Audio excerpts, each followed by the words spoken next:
duit kok bisa hilang segitu banyak gitu ya Mbak ya. Jadi sebetulnya terlalu kompleks sih, tapi secara detail intinya saya nggak nyalahin bisnisnya ya, saya nyalahin sayanya sebenarnya. Jadi secara prinsip memang sayanya yang terlalu ambisi dulu mungkin. Jadi saya terlalu ambisi, pengen apa ya, pengen suksesnya tuh cepet gitu lah istilahnya ya. Saya tidak ingin proses yang rumit gitu atau proses yang harus ditempuh tuh, saya kalau bisa cari shortcut terus gitu loh. Dulu tuh mikirnya gitu. Padahal sebenarnya kalau saya stick di musik aja mungkin pelan tapi pasti, tapi mudah-mudahan dapat gitu ya. Tapi mungkin saya terlalu ambisi pengen cepat gitu ya. Karena mungkin ada beban psikologis. Saya masa kecil saya tuh saya di sekolah yang mungkin teman-teman saya tuh lingkungannya orang-orang yang berada sekali gitu. Tapi sayanya dibilang berada banget mungkin nggak selevel sama mereka gitu ya. Tapi sebenarnya mereka tetap friend sama saya. Cuman sayanya ada apa, kepengen gitu lah, ada rasa seperti itulah. Jadinya saya jadi terlalu semangat untuk hampir menghalalkan segala cara gitu ya. Ya maksudnya dari situ saya emang akhirnya trading, tapi berapa persen dana itu saya kelolanya, saya nitipin ke orang yang saya percaya. Jadi memang ada salah saya juga. Saya trading juga, jadi saya combine dua-duanya. Tapi saya terlalu yakin, terlalu believe. Jadi kalau ada gagal dikit, saya coba cari formula lain dan seterusnya. Sambil juga dana saya dititipin di orang tersebut ini.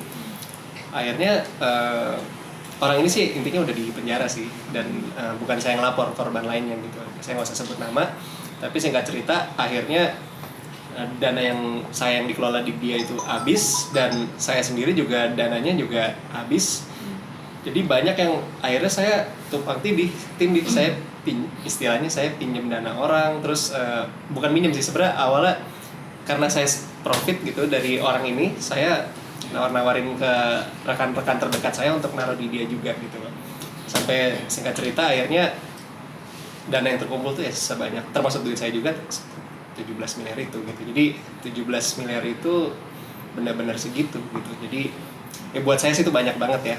Artinya kalau secara saya harus balikin lewat musik, saya harus manggung berapa ribu kali mungkin ya.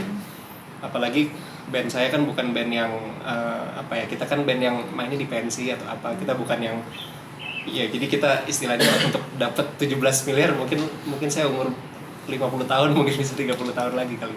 Lalu juga jadi pada dasarnya intinya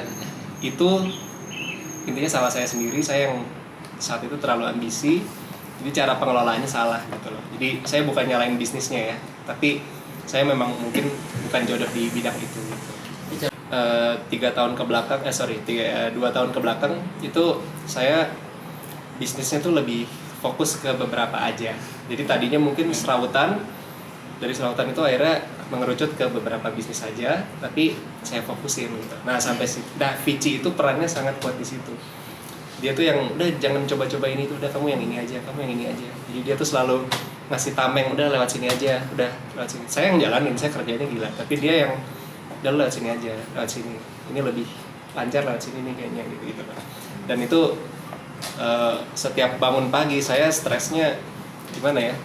Setiap hari tuh kayak udah kamu pergi aja gitu loh. Kita sih sebenarnya ini misteri yang banyak yang nanya juga, gimana caranya 4 tahun ngumpulin 17 miliar gitu ya. Sebenarnya kalau mau di detailing kompleks ya, nggak sesimpel itu sih. Jadi awal-awal jatuh itu saya benar-benar saya nangis ke orang tua saya dulu. Saya tidur di tempat tidur orang tua saya hari itu. Sampai sebocah itu saya waktu itu. Bantu, tapi jujur dari jumlah segitu intinya bantunya orang tuh juga gede banget sih, bukan duitnya ya. Kalau duit nggak, masih jauh dari jumlah yang harus saya balikin, tapi terima kasih juga karena ada mereka, itu membantu juga. Tapi intinya ini aku juga nggak mau bebanin ke mereka sih, karena mereka bukan salah mereka gitu kan. Jadi mereka ini apa ya, mereka ini seniman lah gitu ya. Saya nggak mau bebanin mereka gitu loh. Jadi mereka tahu masalah ini, tapi saya nggak mau mereka yang jadi nyicil gitu loh. Jadi emang bebannya di saya gitu. Mereka bantu, tapi tetap masih besar gitu loh. Jadi tetap harus saya yang selesain gitu, nggak bisa mereka gitu loh, paham ya? Karena secara saya juga nggak mau orang tua saya spekulasi di usia mereka itu, lebih baik ya udah tetap on track aja jalanin yang mereka lakukan gitu. Tapi jujur bantuan papa mama paling besar di doanya sama nasihatnya juga. Jadi bisa dibilang semuanya sih mereka berperan di pembangunan moral saya juga. Yang saya omongin di YouTube itu sebenarnya saya belajar dari ayah saya juga, yang soal bagaimana cara menyikapi. Jadi di situ sebenarnya apa ya, saya merasa saya harus sharing sih ke semua orang gitu ya. Kadang-kadang saya lihat orang tuh utang tapi nggak tahu cara selesainya gitu kan. Mungkin dia akan cari pinjaman lagi buat, jadi saya tuh nggak kayak gitu cara selesainya gitu loh. Nggak nyari pinjaman buat nutupin, gali lubang tutup lubang gitu, karena itu akan nggak selesai juga kan, akan ngutang lagi sama orang lain. Makanya di situ di YouTube saya ngomong gimana cara ininya menyikapinya. Tapi mengenai detail bisnisnya itu terlalu kompleks untuk saya buka sekarang sih. Tapi secara prinsip pokoknya 4 tahun itu saya benar-benar ada di titik itu, naik Luxio itu benar gitu, itu fakta gitu. Profit gitu dari orang ini, saya nawarin ke rekan-rekan terdekat saya untuk naruh di dia juga gitu loh. Sampai singkat cerita akhirnya dana yang terkumpul tuh ya sebanyak, termasuk duit saya juga 17 miliar itu gitu. Jadi 17 miliar itu benar-benar segitu gitu. Jadi ya buat saya sih itu banyak banget ya.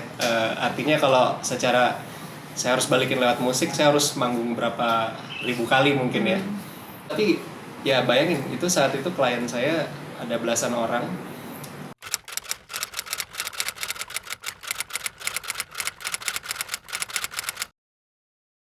Jadi jangan lupa untuk subscribe Cumi Cumi. Ditekan ya tombol lonceng merahnya.